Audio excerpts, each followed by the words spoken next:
and to the republic for which it stands, one nation, under God, indivisible, with liberty and justice for all.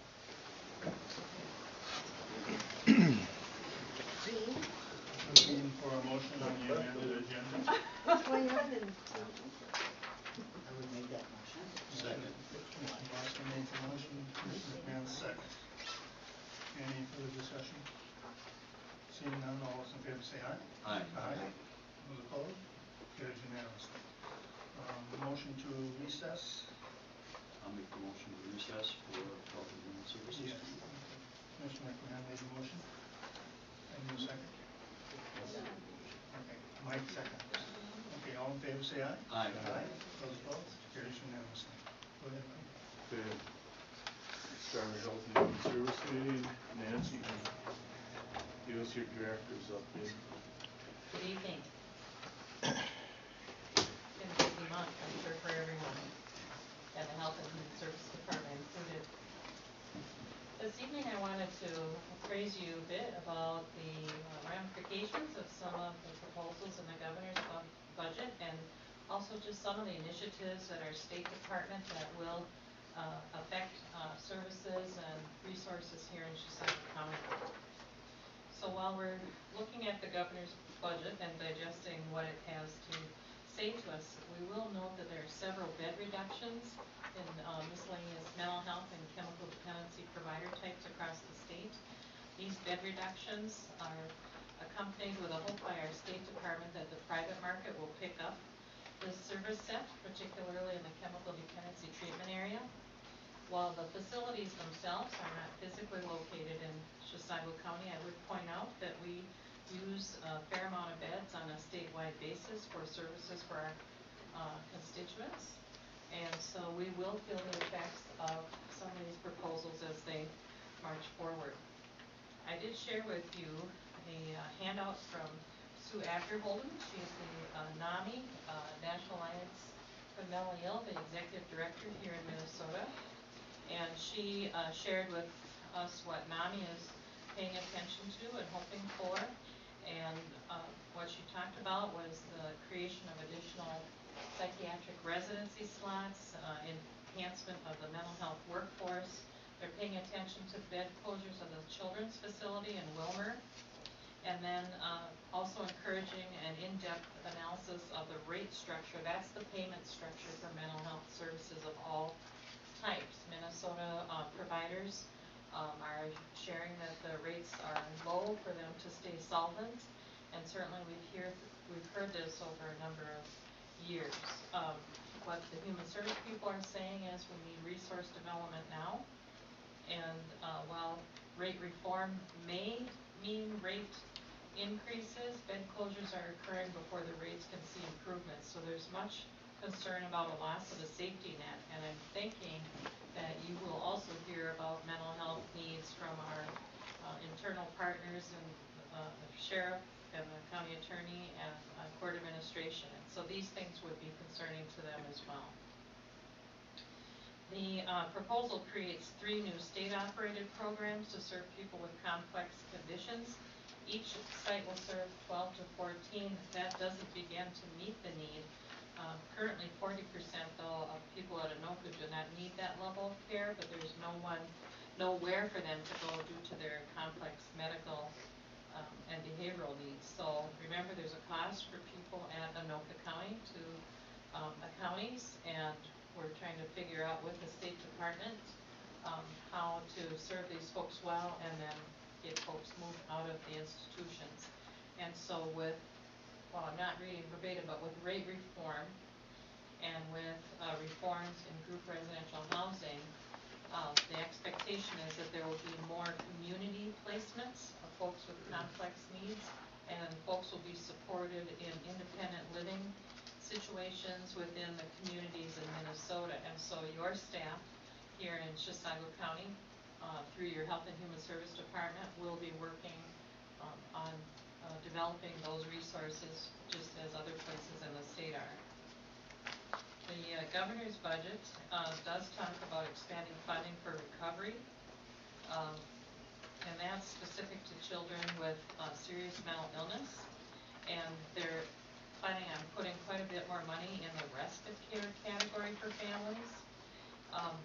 will say that your local Health and Human Services Department staff can speak specifically on this issue. They're coming in for an April presentation, and we are presently appreciating the shortage of respite and foster care service providers for children, and it's a statewide issue. And so we're glad to see the money, but the actual location or identification of the providers that can actually serve the kids is a huge gap in the service spectrum under the present condition.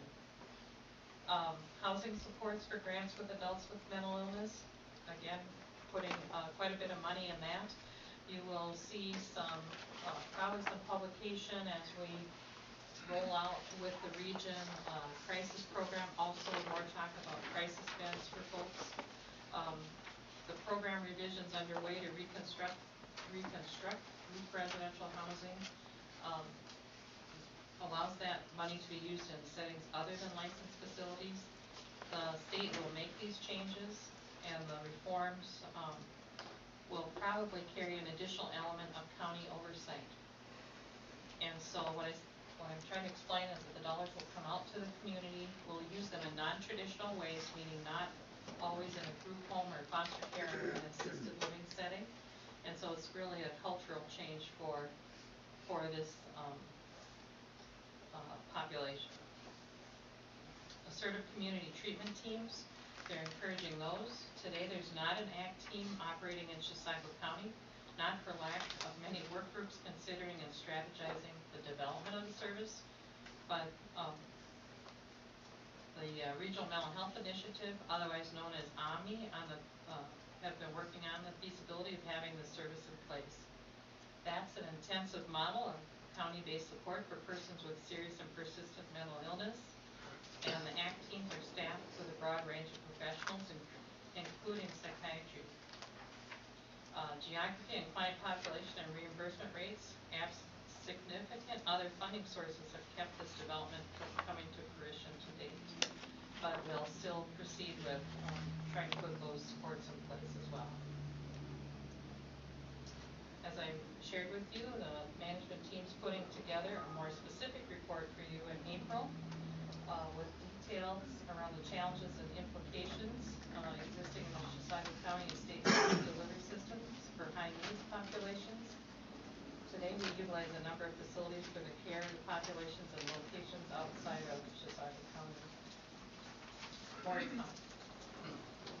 The public health programs are completing the required organizational strategic plan for the time period 2015 through 2020.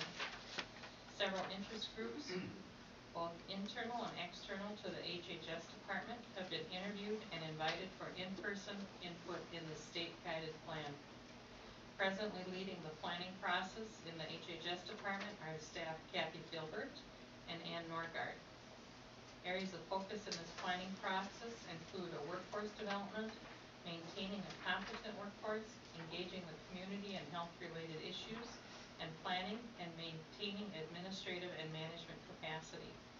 The completed plan will be available by the end of March 2015.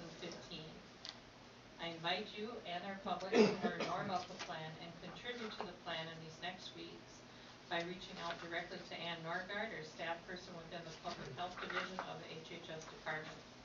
And she can be reached through that phone number, 651-213-5200.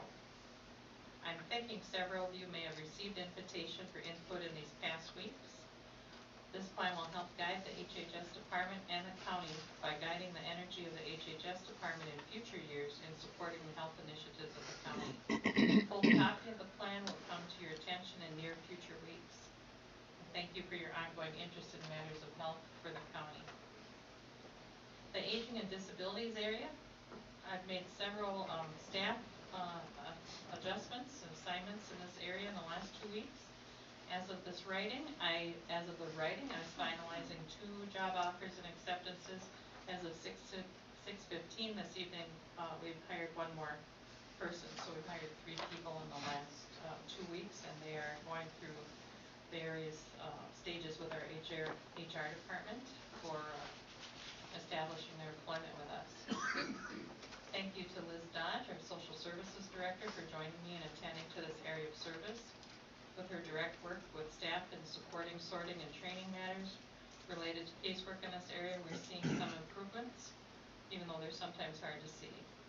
Additionally, many thanks to the staff on the work floor who've come forward with valuable and concrete recommendations related to workflow and the delivery of good client services. And also thank you to the HHS department broadly, as there have been a number of personnel affected by adjustments in assignments to provide support to this area during this time.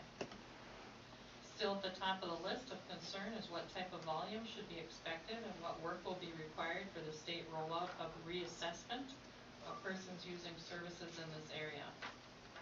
Health plans are presently projected to come live in MinChoices approximately October 2015. Now that date has moved several times, so we're hoping that's a good date. This may affect consumer requests significantly to the department, and in listening to directors from many other counties across the state, many share similar challenges in knowing volume and planning for staffing. This evening I've requested your support in the conversion of LTE positions to FTE status in this area of work on this March 2015 board agenda. Thank you for considering the request. Okay, well, thanks for your report. Looks like you got a lot on your plate, and it seems like you're handling it, which is good, 'cause I wouldn't be able to do what you've done. We got some stuff here that's pretty tough, so. Anybody have any questions for Nancy? Nobody? Did you want to entertain the RDA at this point, or we could Yeah, talk we about can do that. the RDA? What I'm asking you to consider, we have no, let me back up. The item for consideration is a limited term employee to full term employee. And so approximately 2 years ago now, time's going fast, we worked on attending to, in a proactive way, how to staff for MinChoice implementation using the data from the state itself. And so at that time, the county board, we created limited term positions, thinking that if the MinChoices did not come to fruition, because there was some skepticism about that, the county would not be held to those positions, and the taxpayer would be held harmless should the state reforms not materialize as proposed. Today, as this area works to become staffed with the positions authorized, available data internal and external to the department continue to demonstrate needs for enhanced staffing in the disabilities unit. Recognizing that staffing needs as identified for this area remain as requested for an indeterminate amount of time, the director and department respectfully requests that authorized limited term positions in the aging and disabilities unit be converted to full-time positions. The number of positions under consideration for this action being 4. It's noted that state agency still reports, and the county hopes, that additional staffing is only temporary. However, with few other counties utilizing LTEs, Chisago County may be at a competitive disadvantage in terms of recruitment and retaining quality employees. Without future affirmative board review of LTE positions, reductions in staff should occur. Without future affirmative board review of LTE positions, reductions in staff should occur, will be accomplished through traditional approaches of attrition, reassignment, or reductions in force. So this RBA asks for your consideration in converting those LTE positions to regular FTEs as we do the recruitment and hiring. Mr. Chairman, I'll make, Well, I was gonna say, we got 3 things to vote on, if you wanna go for all 3 of them. I'll go for all 3 with your director's report and pay your bills, and then this last deal about making part-time full-time. You want to do all 3? Yep. Okay, motion by Commissioner Walker to do all 3, or move it to our board meeting, agenda. our regular board meeting, or second by Commissioner Green. Question, Commissioner McMahon? Mr. Chair. Let me understand what's happening here a little bit better, Nancy. We hired temporary, let's say temporary personnel to do this. Is that correct? We've been trying to. Okay, well, Yes, okay. but there are 4 positions classified LTE, limited term. They're reviewed on a 3-year basis. Okay. Now, we're trying to catch up, is that what we're trying to do here? Correct. Because we know what happened, and so we're trying to Correct. catch up. So, if this is happening, now, this is levy dollars now that we're talking about? Yes, here's the but you might hear in my voice. Okay. There is a state formulary for some reimbursement. When the Min Choice program was rolling out, we were of the understanding, meaning the counties, that these positions would be 100% reimbursed. The formulary is a little bit off, and so I would not tell you that today. We are seeing some reimbursement, but it's certainly not at the 100% mark, which would make the remainder $11, yes.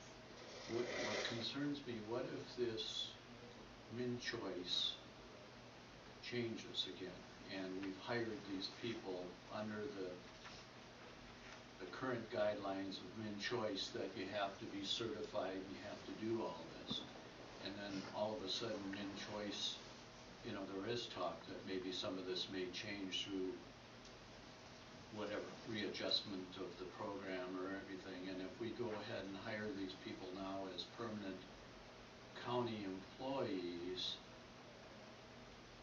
are they still going to have the same process to go through that we're going through now with, it looks like to me like we have Min Choice now really has taken the place of other things that we've already been doing, so now they have to, the guidelines are a little different. We have to see that these guidelines are met.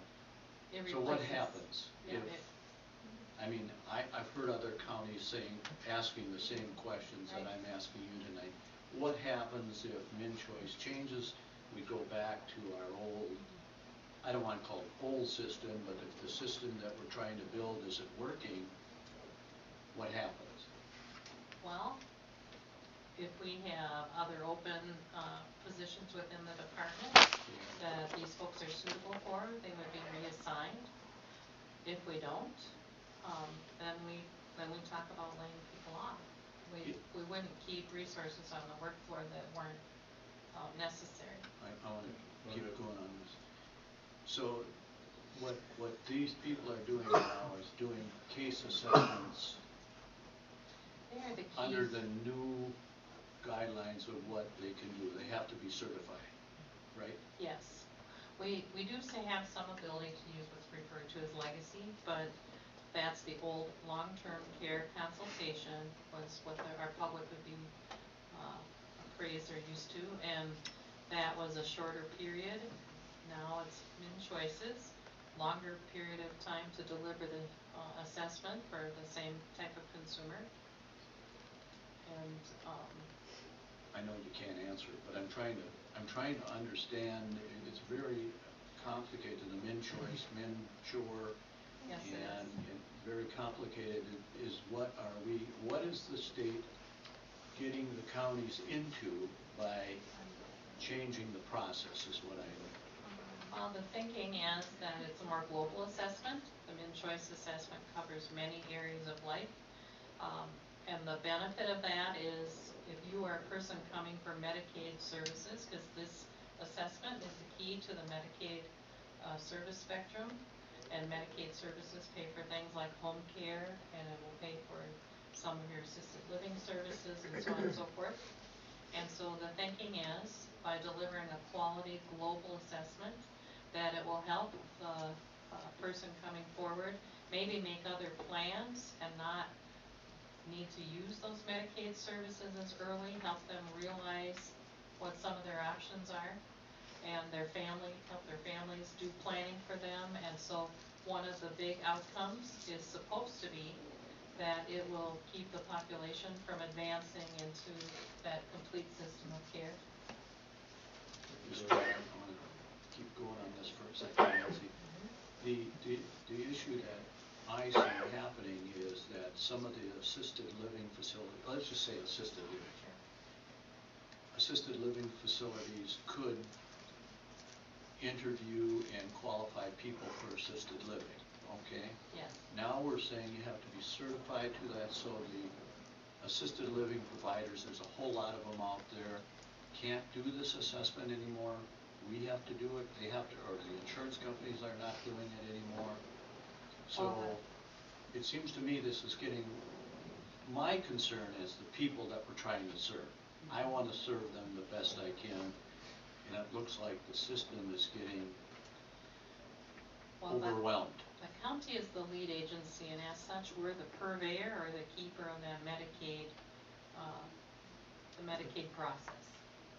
And so that's always been our assignment. Certainly there's some thinking that perhaps some of these functions can be contracted and contracted out to private providers, and that's still kind of in the background.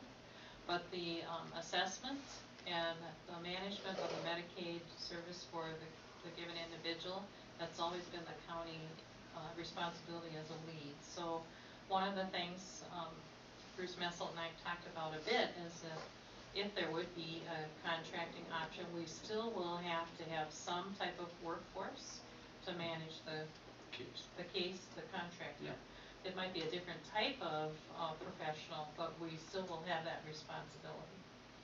And so we've certainly seen turnover in this particular area, thinking then that there will be some amount of that just naturally occurring, hopefully not a lot, but that as this marches forward, that our liability should be low in being overstaffed. That's very I think if we hire these people and something changes, I think between us and Nancy and Bruce and their staff, we'll be able to figure out what to do. I'm positive we'll be able to figure out to make it okay. That's Mr. Chairman, what I'm not questioning our ability to do that. I'm trying to understand the process which my constituent, you might say, has to go through to get this done. It seems to me it's very complicated now as opposed to the way it used to be. But I mean, being that as it may, I'm going to support this, but I just want to be able to understand it just a little bit better. So your constituent would have had a, and I know one of our staff is here who actually does the work, and she can tell you to the minute probably how long it takes. But the math, the administrators would do about 2 hours of face-to-face engagement would be under the old system, and now we're certainly hearing from our staff that it can be 4, can be 5, maybe it's a couple of visits, because it is a very long assessment for people to go through, but it's what they go through to access those Medicaid funds when their personal funds roll out. You don't have to be indigent or looking for public dollars to support you to be eligible for one of these assessments, because like I had said, it's also a useful tool for planning for your own care, but it is one of the required processes for anyone in Minnesota to access the Medicaid service set. Okay, And our Commissioner providers Mansell. rely on us. Commissioner Mansell. Thank you, Mr. Chair. Go ahead. Okay, with the chair, could I direct a question to Mr. Messel? Thank you. Do anything you want. Thanks. I note that there is review that happens with the area administrator who manages, ultimately this department, and there's not a thumbs up on this. And I guess I'm going to probably need a thumbs up before I can support it from the manager, because he's got a perspective of the whole entity. So would you feel comfortable, Mr. Messel, explaining why you didn't give a thumbs up? Mr. Chair, members of the committee, and Commissioner Monska, I think the chairman, Commissioner Robinson, clarified my concerns, and that is that the board be fully aware, first of all, at how frustrating this has been to see the state roll out. And we've seen 2-hour assessments become 12-hour assessments, and the workload has gone up dramatically, and the staffing demands have gone up my opinion, the state has created a false market by creating a high threshold for these employees who are certified and can do these assessments, plus more work, with inadequate rollout, inadequate preparation, and so as a result, we're seeing a lot of chaos in the units. It is statewide, as was confirmed today when we were down at EMC. It is going to be very frustrating to work through. My second frustration was that I believe our county tried to prepare correctly by seeing this as an initial workload and then leveling off. We tried to staff accordingly. Other counties did not, so as a result of that, we are at a disadvantage in recruiting. We're at a disadvantage because, first of all, if you have an option of a full-time job which says full-time forever versus a full-time job that says, oh, in 3 years you may not have it, which one are you going to take? Well, because other counties didn't use IPEs and we did, I believe it is hurting us. And then in addition, there are other counties that have technology and policies that allow them to work at home. We do not. There are other counties that are paying more. We are not.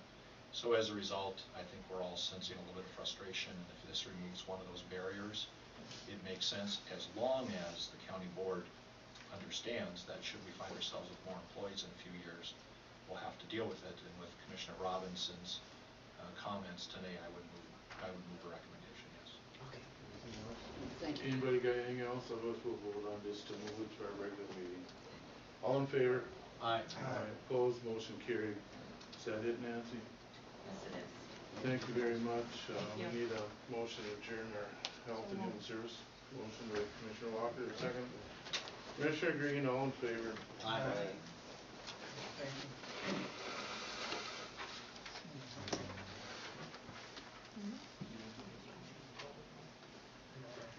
Do the consent first? Okay, go ahead, first. Thank you, Mr. Chair, members of the Commission. Tonight's consent agenda consists of 5 items. The first 3 are forwarded for affirmative recommendation from the Health and Human Services Committee. Number 4 is to approve the county warrants and miscellaneous bills, and the 5th is to approve the minutes from the February 18th meeting of the Board of Commissioners. Mr. Chairman, I'll move the consent agenda. Okay. Mayor makes a motion to approve. Need a second? Commissioner Moska seconds. Is there Chairman. anything else to? The meeting minutes are incorrect. Okay. We'll vote median number 5. Yep.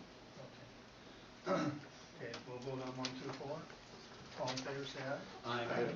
Those opposed? Carries. Okay, number 5, Commissioner Walker.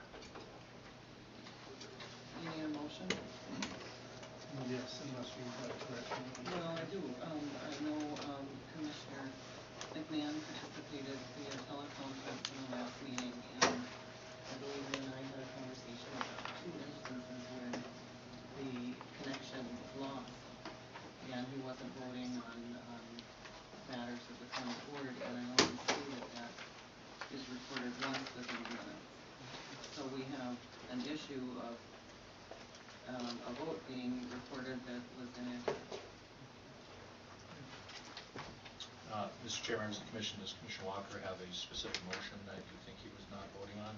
Our notes had just the time from 7:15 to 7:19, and that there were no votes taken during the first interruption. I'm sorry, I wasn't the minute taker. I wasn't.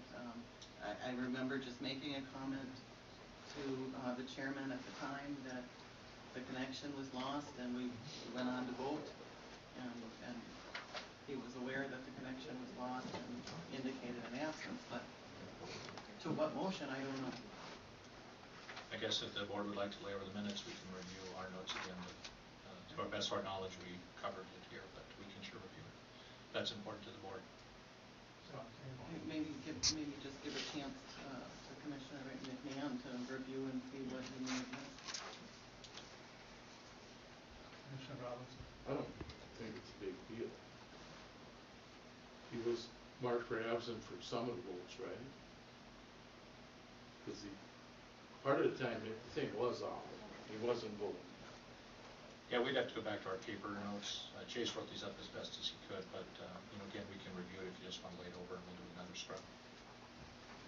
It was off, I Can't didn't we- vote. Well, yeah, Can't we he just wasn't put a deal, known. can't we just put a deal that half the time he wasn't I mean, around and he just might put- have not have voted? I mean, the We- issue is he if- wasn't known, and maybe. It's a big deal. I think the point is, if you look at page 3 of your minutes, we had him absent for one vote, and that was the vote to approve the professional and technical services agreement between LC Services and Chisago County. And it's noted in your minutes as in favor, Green, Monska, Robinson, Walker, opposed and none, absent, McMahon. So we've listed the one that we know he missed. I am not aware that he missed any other votes other than that one. If there's a question, if he missed more than one vote, we will go back and review the record. But that's the only vote we're aware he missed. Mr. Chairman, do you recall No, what vote I it was? don't. I know you had mentioned the one to me, for sure. And So if the board is aware he missed another vote, we'll amend the minutes, but that was the one we know he missed. I remember that one being missed. Commissioner Monska. Well, the question's been raised as to the accuracy. Staff is willing to review this in light of this concern. I would suggest that we lay that issue over and get these minutes approved at the next meeting. We want them to be as accurate as possible. We are, after all, human. We're not, but we need to be as accurate as we can. So I guess I would propose maybe by consensus you simply feel. Table it to the next meeting. Okay, I would move. Should we do it by consensus or should I make Just a motion? consensus. Is that okay? And again, if any of the commissioners have in your notes a different interpretation, please share it with us so we can try to figure it out. This is the best we have from the recorded minutes we have. That one vote. I remember that too, 'cause you brought it up. You said Correct. it was a good thing George missed this one anyway. Right, because he'd have voted no anyhow. Yes, I remember that. I remember he missed that one for sure. I don't have any notes in Does it. that work for you, Commissioner? Yeah. I can't say, I wasn't here. Yes. I was off the air. Okay, we'll lay that one over. Citizens forum next, I guess. Do you want to vote on the other 4 items? Oh, we did. We just didn't vote on the last. We just All right. voted on the First. last. Thank you. Okay. There are 2 people signed up. I'm sorry. Mr. Chair, other than that, I thought it worked well. For our first time meeting, our second time, I guess, it was a little different. It worked certainly better than it did the first time. Yeah, it seemed to be just the connectivity Yeah. that was the issue, Yeah. and that's And the it could have electronic been, piece of it. yeah. Otherwise, I heard him fine. I think it worked real good. Yeah, it looked real good. Go ahead, Bruce. It's better now. Citizens forum. Tonight's Citizens Forum is provided so that residents may make a comment, statement, question, or proposal. They are limited to 3 minutes and are asked that they conduct themselves in a professional, courteous manner and refrain from the use of profanity. Failure to abide by the policy may result in loss of privilege to speak tonight. There are 3 Who folks wanted who... to write on that thing before? Yep, I will get it back to you. Okay, thank you. There are 3 folks who, or 2 people have signed up to speak currently. The first is Mr. Gene Olson from Lent Township.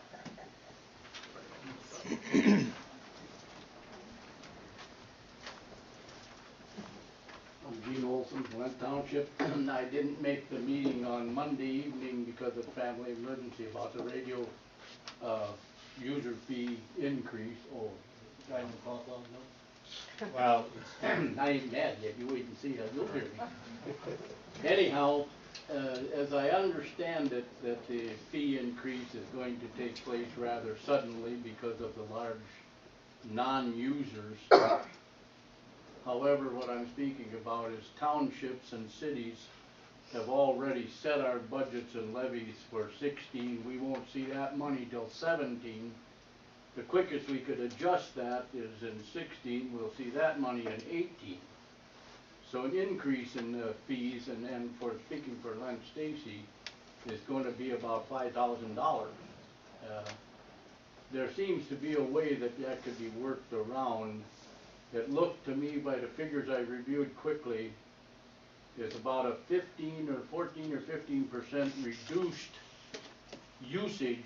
However, the increase is a little better than 25%. And I ain't so certain that that all adds up to the common user. Could the county would consider putting a county-wide radio user fee? Let everybody in the county gets to use that radio. for our fire departments, our first responders, the police and the ambulance, everybody. Make it a countywide instead of a user fee. Let everybody who gets it, because there's some people using it that are paying nothing. And the ones that are using it are paying for them also. So it's just something to consider. I hope you consider it a little bit harder tonight than was presented. From what I hear, I was not there, I'm sorry. But keep us in mind, because you will keep hearing from me if you don't. Thank you. Thank you. Next person signed to speak is Ken Fusaro, also from Lynn Township, I believe, correct? Yes, sorry. My name is Ken Fusaro from Lynn Township, and I was just keeping abreast of the audio-visual upgrades you guys are going to be making. I wanted to know what, if anything, progress has been made about policies or whatever, deciding on the streaming internet function that you could be bringing into these board meetings and providing them on a county-wide basis, so that all the citizens can participate by listening and or watching via the internet. And then maybe secondary to that would be on the ability to, I guess you would call it telecommuting for you board members and staff members, but also for what they're using Skype, which would also allow citizens to maybe participate, such as I'm doing right now here in person. If there's someone who wanted to be asking a question who lives way up in, way at the edge of the northern part of the county, they would not be able to couldn't come down, or was sick, or one of you were sick, or and still had to be here or wanted to be here, you could do it via Skype. So if there's been policy changes or considerations or decisions, where are y'all at with that? So that's all I have to say. Thank you. Thank you. I believe there were some other folks who have not signed up yet. If maybe they want to come up and sign up now, we can do that.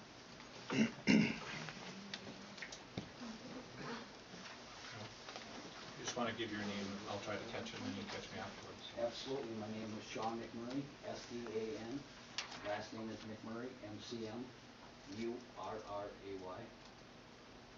And I'm here to talk about the registered sex offenders that are being put about the county.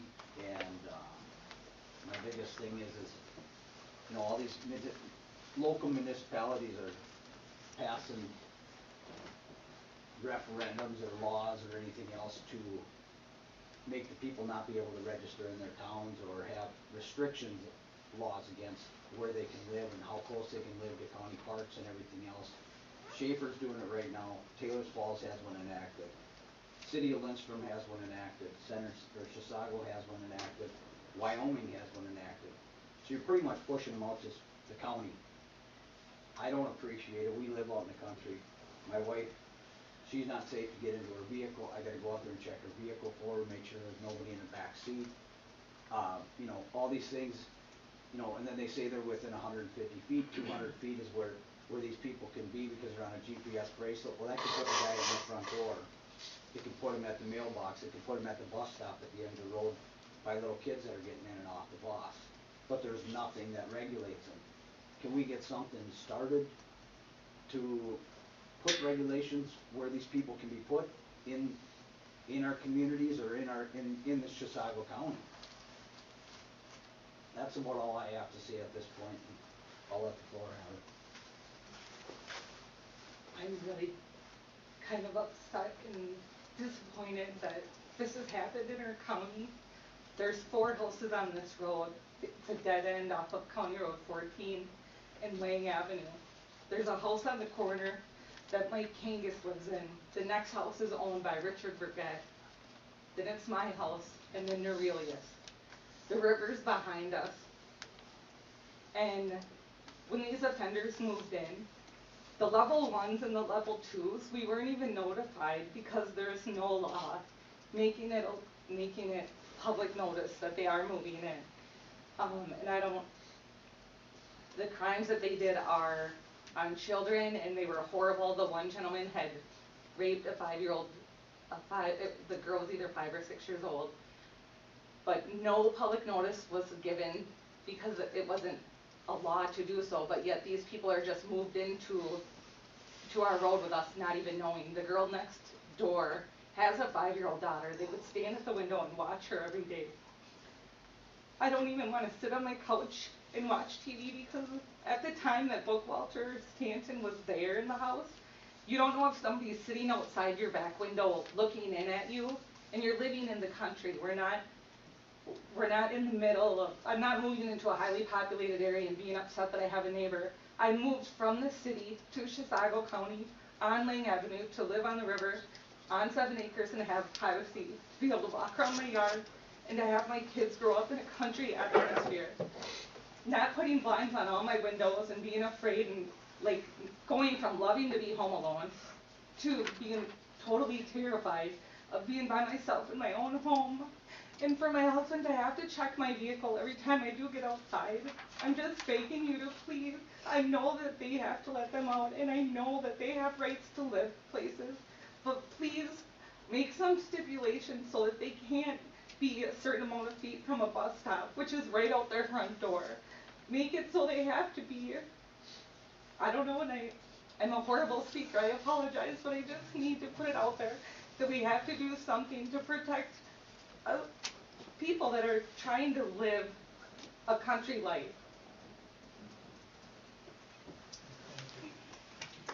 Next is Miss Denise Carlson.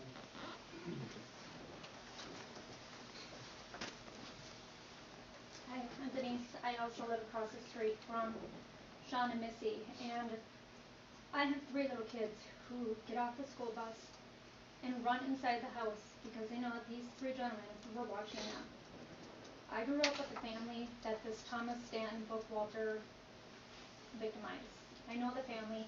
I grew up with the story and it horrified us my whole childhood, thinking somebody was going to be in the backseat of my car. My kids get off the bus and run inside, now knowing that there's another man who we were never notified who raped a little girl.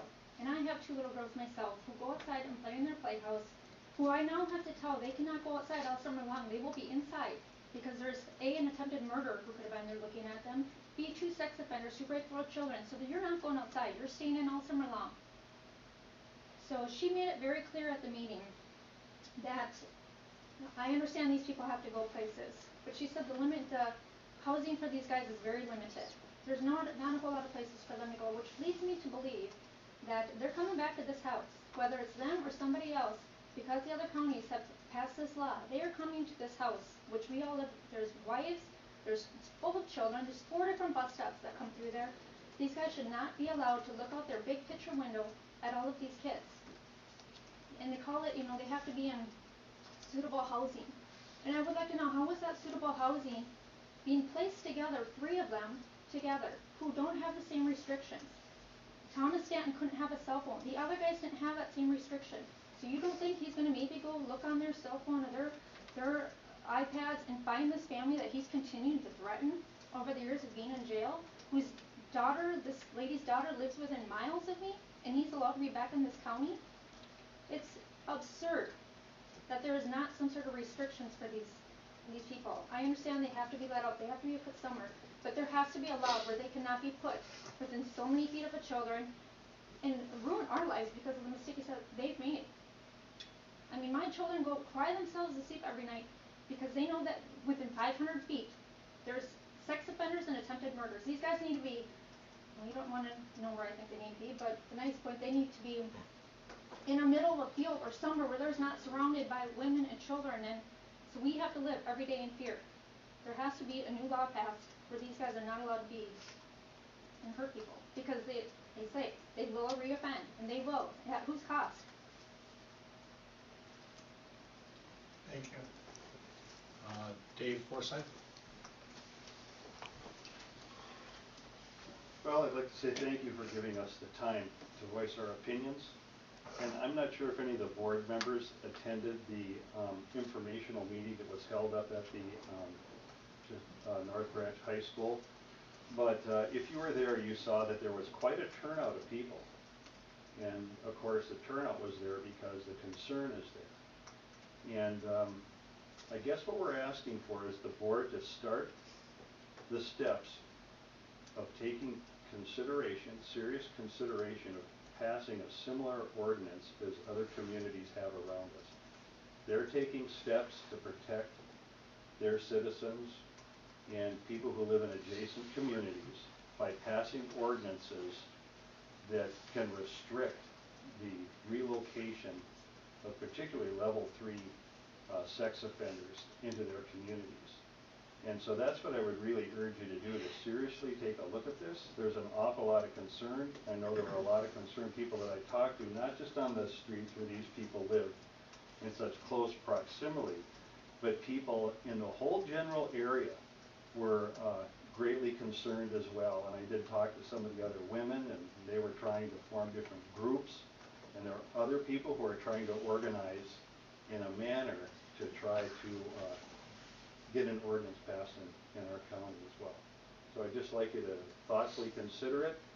Those of you who are at the meeting, you know, you can voice your opinions and let the other board members know exactly what you saw there. And so I'd be thankful for your thoughtful consideration, and at some point perhaps the board could give us some kind of update as to how it's moving forward. So thank you. Thank you. There's nobody else signed up to speak at this time. Mr. Chair, as is your tradition of discretion, can I comment on an issue right now? Okay, thank you. I am surprised by this, and I think that I appreciate some of the citizens coming forward to let us know about this concern. And I guess my concern would be is that as one commissioner, I want to do whatever I can to protect our community. If there's some statute that's legal to avoid the horrible scenario some of our fine citizens have mentioned, I sure want to start looking at that immediately. I don't know what jurisdiction you're in, if you're in the township or a city, but even if you are in a city where we don't have jurisdiction, I still want to make sure that we're covering the issue for the unincorporated townships that don't have zoning authority. So I guess I would like to recommend that we look at having a moratorium, if that's legal, until we can get proper ordinances in place. And if that's not legal, and it probably isn't, but I'd like to have that looked into quickly. And then I would like to, at the same time, as we're looking at that issue, have the planning commission begin to give us a public hearing on this issue and develop a legal and proper ordinance that we can adopt over the long term. And I think we should do that by consensus. If you want a motion, I'd be happy to make one. But I think by consensus would. Absolutely. Commissioner Walker? Comment as well. I did attend the meeting, and bless this community. I mean, there were some people there that were just terrified, absolutely and utterly terrified of one man. And this individual,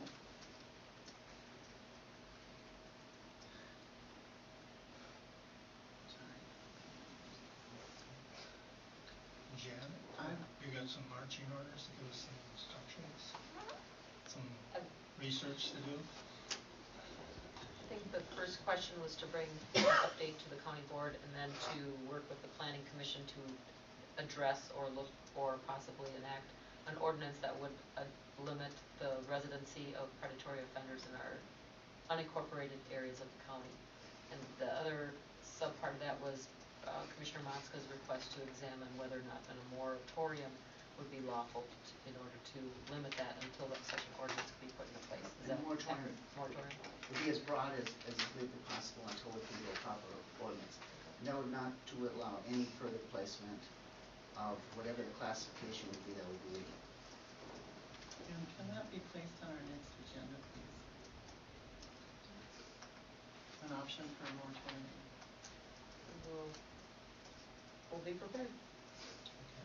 Thank you, And Jan. I think, if I could just comment, Go ahead. finish my comment. I don't know of a woman in the first district that wasn't looking in the backseat of her car. I did it. I mean, I don't think that people deserve to live in fear. And we're We're not talking about a rapist, we're talking about someone who tried to kill another person. And I think that that warrants this board's attention, and serious attention, to if that could be possibly put into an ordinance. Even the city of North Branch has an ordinance.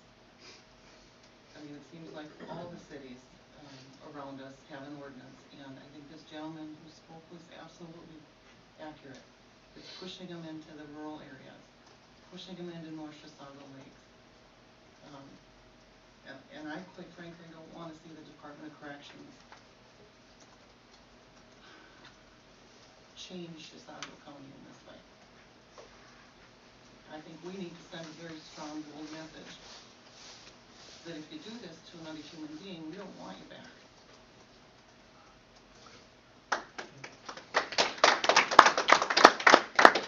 Commissioner Robbins. A few years ago, up in Rush City, it was the same deal. Cops were there, and this offender was there, and they had this meeting, and a bunch of people showed up, a couple hundred, I suppose, and they were, you know, concerned. And about 2 weeks after the meeting, the guy left town, kind of solved the problem, and they figured it's okay. But I think we should give our state rep and those guys, I think they got the power to do something more than what we have. We can put an ordinance, but I think those guys would be the ones that could try to make it better for everybody.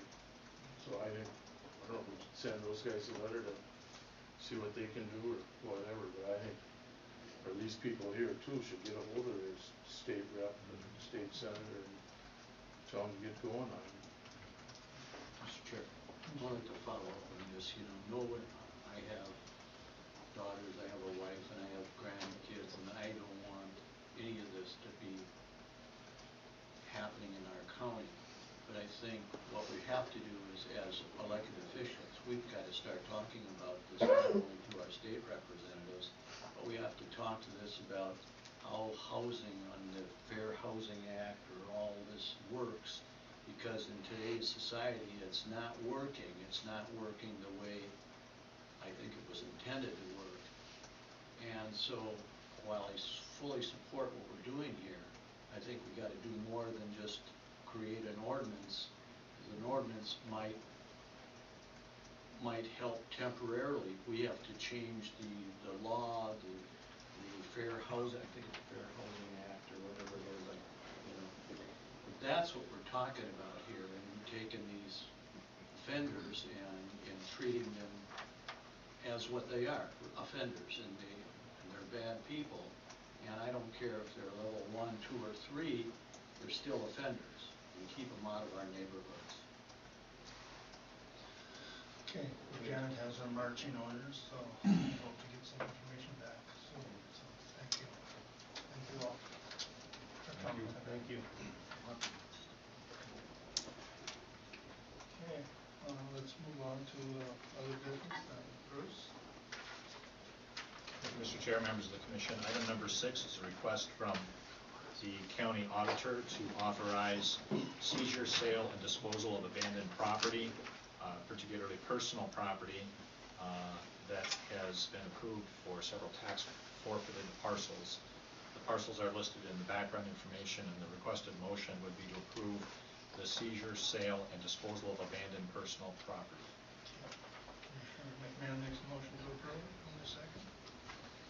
Commissioner Mosca seconds. Any further discussion? Seeing none, all those in favor say aye. Aye. Aye. Those opposed? Carried unanimously. Item number 7 is a request for authorization of a county issued credit card to the county attorney for use for official county business. The application has been made, and I believe the county auditor has approved subsequent to your approval. Approval. Commissioner McMahon makes a motion to approve. Commissioner Mosca seconds. Any further discussion? Commissioner Robinson? Did it say for how much money or not? I was looking at it, so, is there dollars?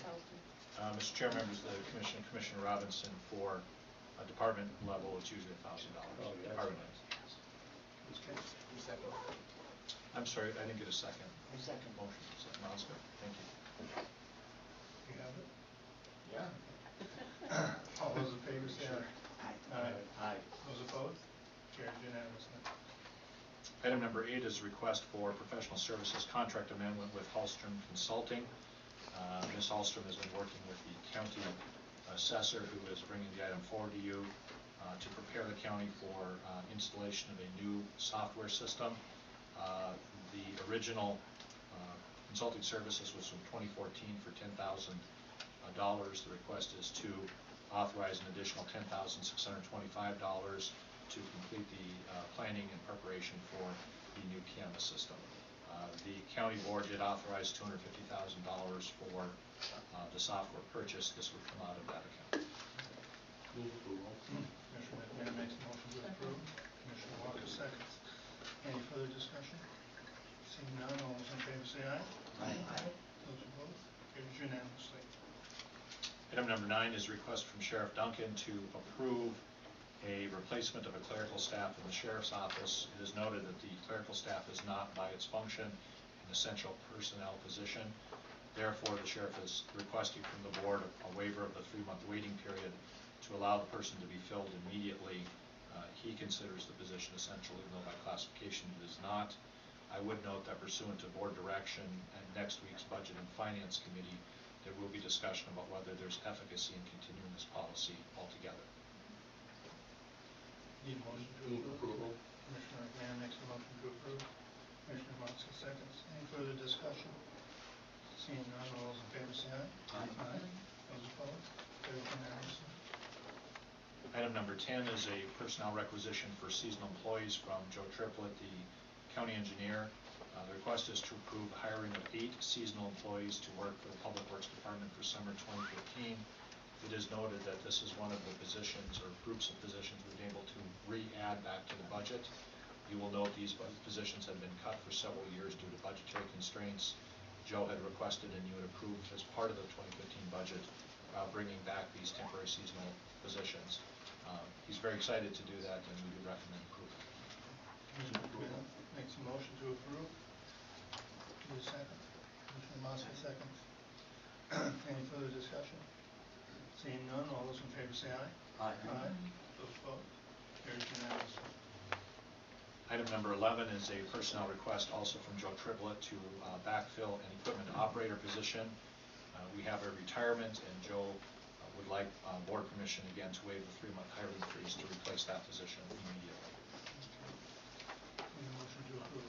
I'll make the motion to approve. Okay, Commissioner McMahon makes the motion to approve. Need a second? Second. Commissioner Monson seconds. Go ahead. Question. I thought we did this. Is this the second one? Yes, it's the second one. Okay. good. If you remember, this is the person who got We there's did. retirement, there's a promotion, and now a backfill for the Okay. position. Any other questions? Any comments? All those in favor say aye. Aye. Those opposed? Carries. Item number 12 is coming from the Environmental Services Department, Parks Division, Laird Moore. The request is to fill the seasonal summer hires for the Parks Department, which is budgeted at 8.5 seasonal positions. Again, we do recommend approval of this budgeted and has been previously authorized. Any motion to approve? Move approval. Commissioner McMahon makes a motion. Commissioner Monson second. Commissioner Robinson was going to say. Did you second? Yeah, I don't care either way. Okay, Commissioner Robinson seconds. Any further discussions? Seeing none, all those in favor say aye. Aye. Those opposed?